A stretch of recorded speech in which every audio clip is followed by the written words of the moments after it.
ఉమ్మడి చిత్తూరు, కడప జిల్లాల పరిధిలో సుమారు 4,75,599 హెక్టార్లలో శేషాచలం అడవులున్నాయి.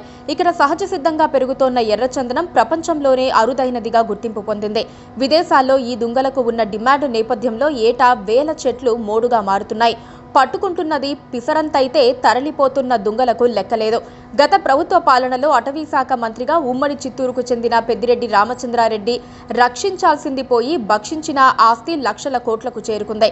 రక్షణ చట్టాలను బలోపేతం చేస్తామని, ఆధునిక సాంకేతికతను ఉపయోగించుకుంటామని కూటమి ప్రభుత్వం ఇప్పటికే ప్రకటించింది. పవన్ కళ్యాణ్ సైతం స్మగ్లర్లపై ఉక్కుపాదం మోపుతామని, సాంకేతికతతో అక్రమ రవాణాను అడ్డుకుంటామని వెల్లడించారు. చిత్తూరు జిల్లాలోని పుంగనూరు నియోజకవర్గం సోమల దగ్గర జనంలోకి జనసేన పేరిట జనసేన భారీ బహిరంగ సభ నిర్వహించింది. ఆ సభలో నాగబాబు మాజీ మంత్రి పెద్దిరెడ్డి రామచంద్రారెడ్డిపై సంచలన ఆరోపణలు చేశారు. పెద్దిరెడ్డి 2 లక్షల కోట్ల అక్రమాస్తులు సంపాదించారని ఆరోపించారు. అడవి దొంగ పెద్దిరెడ్డి రామచంద్రారెడ్డి అని ఆరోపించారు. పెద్దిరెడ్డి 2 లక్షల కోట్ల అక్రమాస్తులు సంపాదించారని విమర్శించారు. అసెంబ్లీకి రాని పెద్దిరెడ్డి రాజీనామా చేయాలని డిమాండ్ చేశారు. అవినీతి చేసిన వైసీపీ నేతలను జైలుకు పంపిస్తామని నాగబాబు హెచ్చరించారు. వైసీపీ ఖాళీ అయిపోతోంది. విజయసాయిరెడ్డి పార్టీ వదిలి వెళ్లిపోయాడు. వచ్చే ఎన్నికల్లోపు ఏ ఒక్కరూ వైసీపీలో ఉండరన్నారు. పెద్దిరెడ్డిని ప్రజలు ఎమ్మెల్యేగా గెలిపిస్తే అసెంబ్లీకి ఎందుకు రాలేదు? పెద్దిరెడ్డి ఎమ్మెల్యే పదవికి వెంటనే రాజీనామా చేయాలి. జగన్ రెడ్డితో పాటు 11 మంది వైసీపీ ఎమ్మెల్యేలు అసెంబ్లీకి రావాలి. పెద్దిరెడ్డికి ఇక్కడ ఎవరూ భయపడటం లేదు.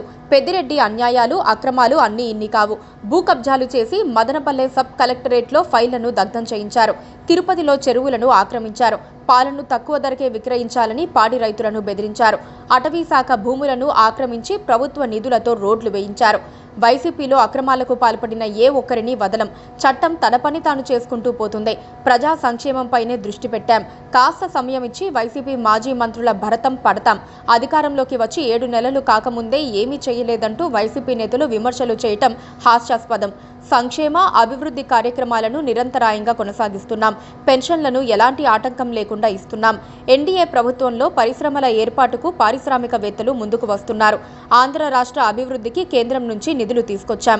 విశాఖ ఉక్కును ప్రైవేటీకరణ కాకుండా చేశాం. గంజాయి, డ్రగ్స్పై ఉక్కుపాదం మోపాం. కర్నూలులో హైకోర్టు బెంచ్ ఏర్పాటు చేస్తున్నాం. అన్నా క్యాంటీన్లను ప్రారంభించాం. వైసీపీ నేతలకు కళ్ళు కనిపించడం లేదా? 7 నెలల్లో మేము చేసిన అభివృద్ధి వైసీపీకి కనిపించలేదా అని నాగబాబు ప్రశ్నించారు. Please subscribe to KTV Telugu. KTV Telugu channel.